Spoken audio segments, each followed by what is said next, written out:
Bogdan I fondează un principat care va supraviețui 500 de ani. E probabil cel mai puțin cunoscut fondator de stat din istoria românească, nu pentru că n-a contat, ci pentru că și-a câștigat Moldova fără să lase o cronică și fără să dea o bătălie consemnată. A lăsat ceva mai rezistent, un statut pe care coroana ungară n-a mai putut să-l anuleze.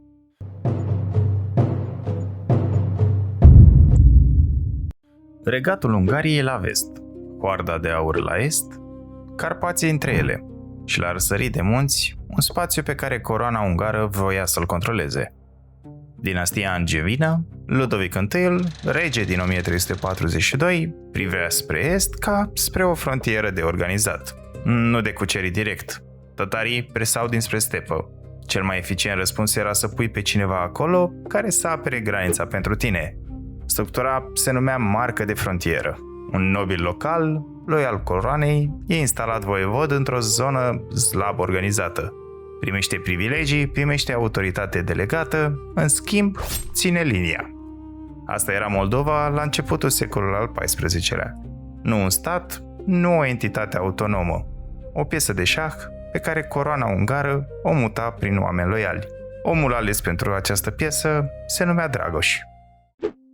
Dragoș, sau Drăgoșești, familia lui nobiliară, e confirmat documentar în această funcție. O diplomă din 20 martie 1360 îl răsplătește pe Dragoș de Giulești după ce a reprimat o răscoală a românilor din Moldova. Nu un fondator de stat, un instrument de frontieră care funcționa. Tradiția cronistică îl va numi mai târziu descălecătorul. Documentele anului 1360 spun altceva. Dragoș ține linia pentru Ludovic I. Moldova rămâne a coroanei. Sistemul funcționa, până când un voievod din nord a început să devină incomod. Bogdan nu vine din neant în Moldova. Vine dintr-un conflict care durase aproape 20 de ani. Maramureș 1343. O diplomă regală îl menționează ca fostul voievod de Maramureș. Nu voievodul, fostul.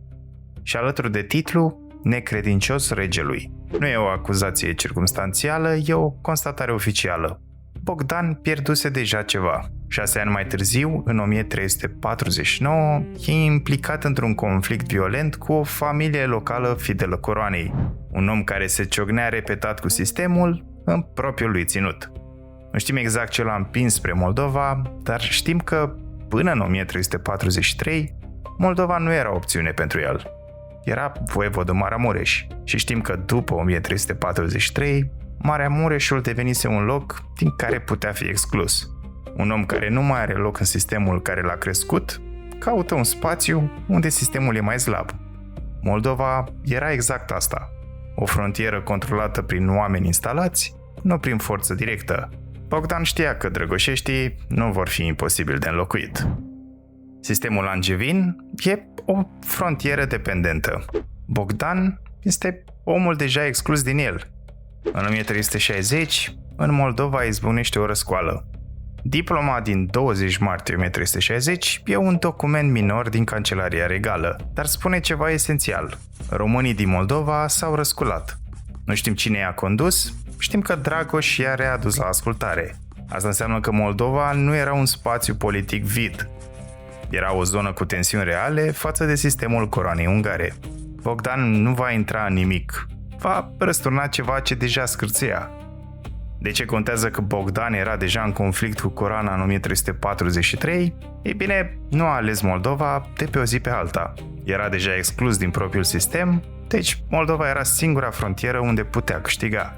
Și tocmai pentru că era deja în ruptură, trecerea lui nu a fost o surpriză. A fost concluzia logică a unui conflict de 2 decenii.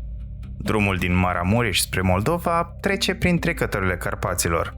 O traversare dintr-un sistem în alt spațiu. Undeva în intervalul 1359-1365,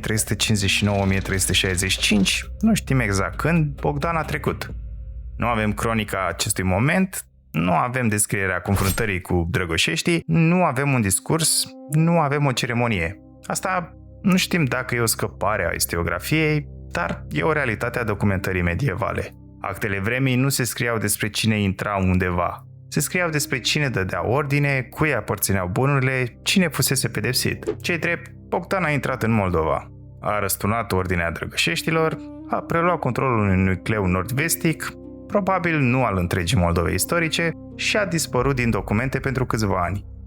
Nu avem data exactă a trecerii, avem ceva mai bun, reacția regelui Ungariei. Între 1360 și 1365, Bogdan nu apare niciun document păstrat. Nici ca amenințare, nici ca subiect de diplomație, nici ca voievod confirmat. Dar, în 1365, ceva se schimbă în Cancelaria Regală din Buda. 2 februarie 1365, Cancelaria Regală emite un act. Moșile lui Bogdan din Maramureș sunt confiscate și date lui Balc și fraților săi, drăgășeștii, fidel coroanei. Pe hartă, imaginea e simplă. Maramureșul pierde moșile lui Bogdan, Moldova scapă de sub controlul coroanei. Asta e cum știm că Bogdan a reușit. Nu dintr-o cronică scrisă la 100 de ani după eveniment, nu dintr-o tradiție a descălecatului, dintr-un act administrativ prin care regele Ungariei a recunoscut că l-a pierdut. Când un rege confiscă moșile unui om și le dă altcuiva, înseamnă un singur lucru. Omul acela nu mai e sub controlul lui. Bogdan se instalase în Moldova suficient de bine ca să nu mai poată fi ignorat. Ce drept, coroana nu l-a urmărit cu o armată, l-a eliminat din registrele Maramureșului. Dacă vrei mai mult din istoria asta, bazată pe documente, nu pe mituri, subscribe și poate algoritmul îl va interpreta ca un semnal și episodul ăsta va ajunge la cineva care chiar îl caută. Până acum am stat aproape de documentele contemporane cu Bogdan. Acte regale, confiscări, titluri, oameni pedepsiți, oameni recompensați. În secțiunea de comentarii deja prevăd menționate o grămadă de cronici ulterioare, pentru că povestea Moldovei nu a rămas doar în diplomele rece ale Cancelariei Ungare. A fost pusă mai târziu și altfel, cu Dragoș, cu Bourul, cu Vânătoarea, cu Descălecatul. Și aici trebuie să facem o separare simplă. Documentele din secolul XIV ne arată ruptura politică. Cronicile ulterioare ne arată memoria acelei rupturi. Nu sunt același lucru. Documentul regal ne spune partea rece. Bogdan a trecut din Maramureș în Moldova, a făcut-o împotriva interesului regelui Ungariei, l-a forțat pe Balc să plece, iar regele i-a confiscat moșiile. Asta e baza tare, dar multe detalii pe care le asociem cu începutul Moldovei vin din tradiții scrise mai târziu. Dragoș, care urmărește Bourul, Descălecatul ca poveste fondatoare, imaginea unei întemeieri aproape rituale, cu Vânătoare, animal simbolic și țară nouă. Nu trebuie aruncate, dar nici nu trebuie citite ca stenogramă. Cronicile nu funcționează ca un proces verbal, ele explică începuturile unei țări prin simboluri pe care oamenii de mai târziu le puteau înțelege. Bourul nu ne spune exact cum s-a format statul, ne spune cum Moldova a vrut, mai târziu, să-și povestească începutul. Aici e diferența importantă. Bourul nu ne spune exact cum s-a format statul, ne spune cum Moldova a vrut, mai târziu, să-și povestească începutul. Aici e diferența importantă. Dragoș aparține mai mult tradiției fondatoare. Bogdan apare mai clar în ruptura politică documentată. Unul dă legenda începutului, celălalt dă independența pe care o putem urmări în acte și tocmai de asta povestea e mai interesantă, pentru că începutul Moldovei nu e un moment curat, cu o singură și un singur fondator. E o suprapunere, frontieră ungară, populații locale, presiune tătară, elite maramureșene, revoltă, tradiție și memorie. Documentele ne arată ruptura, cronicele ne arată cum a fost ținută minte. Iar între cele două apare Moldova. Actele administrative medievale sunt mai greu de falsificat decât cronicile scrise la un veac după eveniment. Un rege nu emite acte de confiscare dintr-un capriciu narrativ. Bogdan moare probabil în 1365 sau în 1367. Moldova nu mai putea fi reabsorbită.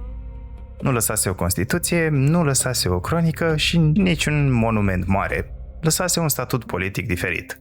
O frontieră transformată în centru, Lațcu, Petru Mușat, Roman I vor construi peste asta. Acorduri cu Polonia, mitropolie ortodoxă, controlul drumurilor comerciale. Direcția o dăduse Bogdan. Dacă episodul ți-a dat o perspectivă pe care nu o aveai, like-ul e feedback-ul meu editorial. Urmașul lui Bogdan, de peste 100 de ani, Ștefan cel Mare, va conduce un principat care deja știa ce e. Cum ajunge Ștefan pe tronul ăsta, găsește acum pe ecran.